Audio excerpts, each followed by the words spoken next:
Ini juga penting teman-teman. Ternyata ya, kalau kita mau, kan orang bercanda teh pengen semangat lagi nih, biar gak bosen.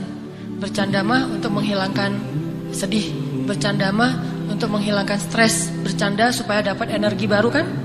Ternyata ada yang lebih efektif daripada bercanda kalau kita pengen semangat lagi. Kalau kita pengen survive dari sebuah masalah, ada yang lebih efektif daripada bercanda. Walaupun bercanda itu boleh. Apa yang lebih efektif? Menangis.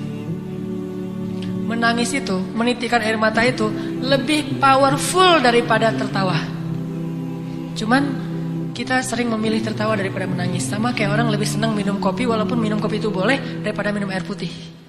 Padahal lebih menyehatkan minum air putih, cuma kan gak ada sensasinya. Tapi kalau kita bisa mengubah mindset kita, kalau orang teman-teman nanya, ngopi yuk gitu kan gitu ya, minum air putih yuk kan gitu ya. Bisa gak sih kita ngomong kayak gitu? Nah ini mengubah mindset nih. Kalian lagi ngapain? Lagi minum air putih. Pasti dibilang, gak seru ah. Kalau kalian lagi ngapain? Lagi ngopi. Di mana? Di kafe. Lagi ngapain? Lagi minum air putih. Di mana? Di beer house. Di beer house minum air putih. Kan ini kan keren nih, minumnya air putih. Di beer house minum air putih, di kafe minum air putih. Kalau yang masih beer house ya, tapi kalau bisa nggak usah.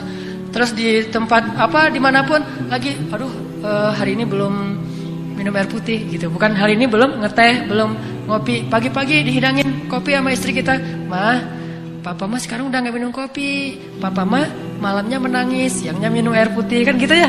Wah itu keren tuh. Malamnya nangis, siangnya minum air putih. Berarti papa udah nggak bercanda dong. Enggak mah nangis gitu. Jadi air mah nangis tapi sambil tersenyum. Mana nangisnya ya. Coba kita ubah mindset dari boleh minum air putih, tetapi boleh minum kopi, tapi yakinlah air putih lebih baik daripada kopi. Makanya Nabi mengatakan air itu tahurun, air itu bersih dan membersihkan. Air itu bersih dan membersihkan, dan memang secara medis, secara kedokteran, secara biologi juga air putih paling baik untuk tubuh kita. Sangat menggantikan energi tubuh kita. Tapi kalau kopi sensasi itu, walaupun tetap baik kalau nggak banyak gulanya. Yang masalahnya kalau kebanyakan gula. Jadi gula yang dikopiin, bukan kopi yang digulain saking manisnya. Nah, bercanda dengan menangis juga ibaratnya sama. Boleh bercanda, tapi porsinya cuma seperti minum kopi. Jangan minum kopi aja, habis makan ngopi, sebelum makan ngopi, mau jalan ngopi aja sehari sampai 2 liter. Ada nggak sih orang yang ngopi 2 liter dan sehat nggak sih? Ngopi kalau segelas, secangkir masih sehat nih. Apalagi kalau kopinya kopi bener, bukan kopi yang gitu, kopi yang asli gitu ya. Kopi yang benar asli disimpan selama 100 tahun misalnya. Itu kan sehat tuh. Udah gitu baristanya keren lagi. Secangkir 2 cangkir dalam sehari masih wajar. Bayangin kalau ngopi sehari 2 liter. Kan gak sehat kan? Sedangkan minum air putih minimal berapa liter sih? 8 gelas. Gelas yang mana dulu nih? Bebas aja ya. Nah kalau air putih sehari 2 liter kan sehat. Melancarkan ginjal kita juga jadi sehat, melancarkan pencernaan segala macam lah, auranya juga jadi segar gitu. Sedangkan kopi kebanyakan justru jadi eksotis kayak kopi kan ya. Kenapa kok Ustadz warnanya eksotis banget? Saya senang ngopi gitu misalnya. Kalau yang kurang eksotis berarti senang coklat. Kalau yang sangat tidak eksotis berarti senang susu. Apaan gitu ya. Intinya kebanyakan kopi itu tidak sehat, sama seperti kebanyakan bercanda. Bercanda sewajarnya, oke. Bercanda secangkir, bercanda 2 cangkir, tapi bayangin kemana-mana bercanda. Sama kayak orang kemana-mana bawa botol aqua tapi isinya kopi. Ngopi lagi, nggak bagus juga buat jantung dia.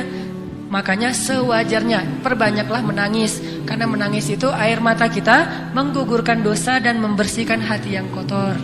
Air mata itu seperti hujan. Kalau di Arab itu diibaratkan hujan itu membersihkan rumah, daun-daun dari debu. Karena mereka mah padang pasir, daun banyak yang berdebu dibersihkan oleh air hujan. Maka begitulah air mata membersihkan hati seseorang.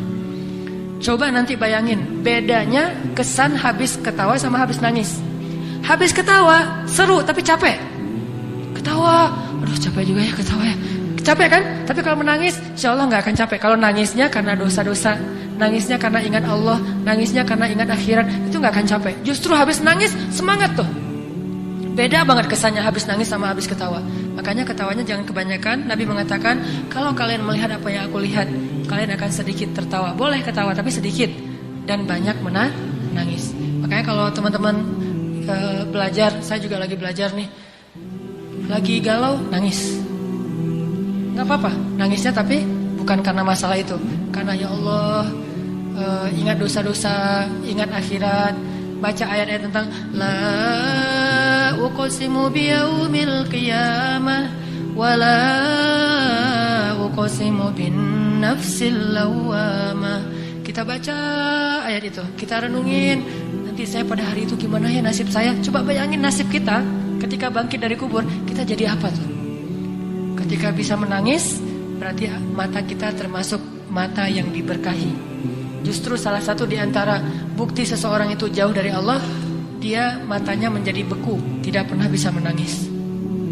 Dan setelah menangis, pasti kesannya berbeda ketimbang setelah ketawa. Makanya kalau disuruh milih, banyakan mana? Banyakan nangis deh. Tapi kenyataannya kita dalam sehari lebih banyak tertawa, hampir tidak pernah menangis.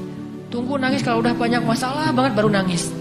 Dan kita waktu itu akan ngelihat, ketika kita banyak menangis, kita doanya lebih khusyuk, sholatnya lebih khusyuk, ngajinya lebih banyak kan ya, energinya nambah kalau kita nangis, kayak dicas gitu. Sedangkan kalau ketawa jadi males. Sampai Nabi mengatakan kebanyakan ketawa itu bisa mematikan rasa di hati kita, gak bisa lagi mendengar kebaikan. Orang kalau udah ketawa terus dinasihatin, pasti dia nolak, bantah tuh. Makanya jangan kebanyakan ketawa, boleh tapi jangan kebanyakan. Itulah teman-teman fikih ketawa. Bagaimana kita menjadikan ketawa kita berpahala, menjadikan ketawa kita itu hadiah buat teman kita, menjadikan ketawa kita itu ikut sunnah, menjadikan ketawa kita itu benar-benar penyegaran tetapi tidak berlebihan, dan hindari ketawa-ketawa yang syubhat, dusta, ketawa yang jahil, ketawanya nyeleneh, hindari itu. Dan jangan juga terlalu banyak sehingga kita tetap bisa menangis di malam hari. Jadi kalau kita udah ketawa, tiba-tiba disuruh nangis agak susah.